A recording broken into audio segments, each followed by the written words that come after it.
Okay, hi, welcome to my garden. It's February. We're having a little reprieve in the weather.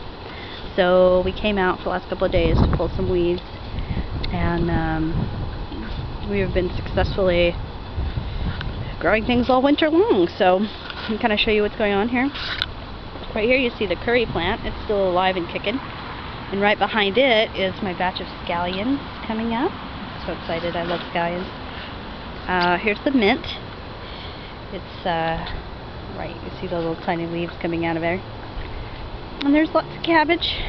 Cabbage is going to form heads fairly soon, I hope. I'm hoping we get heads before they bolt. And they've been growing all winter. And then behind that you see my chives. I have a lot of chives along this back fence. A couple of Savoy cabbage heads. There's only 2 Savoy cabbage heads, that's right. And here's the fennel. You can see just a few bulbs. Just a few bulbs down here. Hoping to get, a couple of those. And this is a little bit of tuft of chives again. And then we have our purple cabbage, which is doing pretty well. The kale, which looks pretty chewed up, but I assure you that as soon as it gets warm, it's going to come up 10 foot tall. You can see the rhubarb coming up. Hello, rhubarb! Come on out of there! Before we know it, that's going to be a gigantic plant.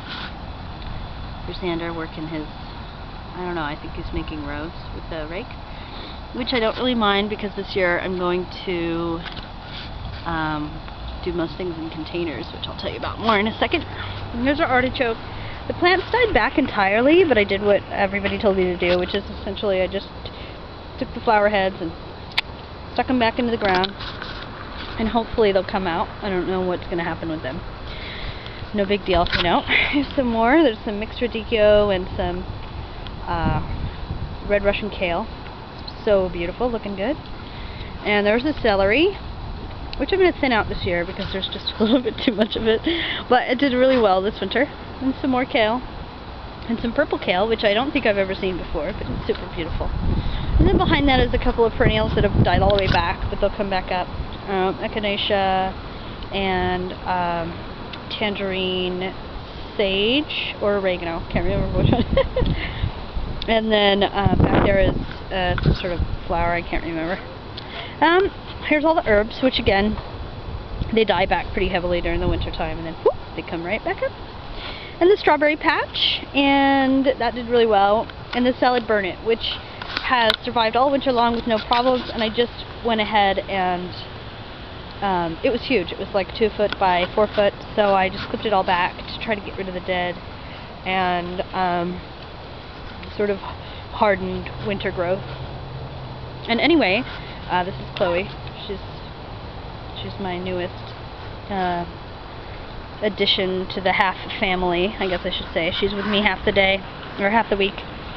I care for her full time for her mommy. Here's Xander. So, yes, this year there's some borage over there I wanted to show you too. That overwintered beautifully. This year I'm going to change things up quite a bit, and I'm going to put everything in barrels and buckets. And hopefully, even though they're white, I will get a little bit more growth out of my garden, as I noticed that people with raised beds here tended to have growth faster and have more fruit, like in the case of tomatoes and eggplants and so forth. So I've already purchased all my seeds for the year, and I'm really looking forward to spring when I can actually plant. But as of right now, there's where my overwintered garden lays, and I'm actually really happy with the results. Okay, see ya.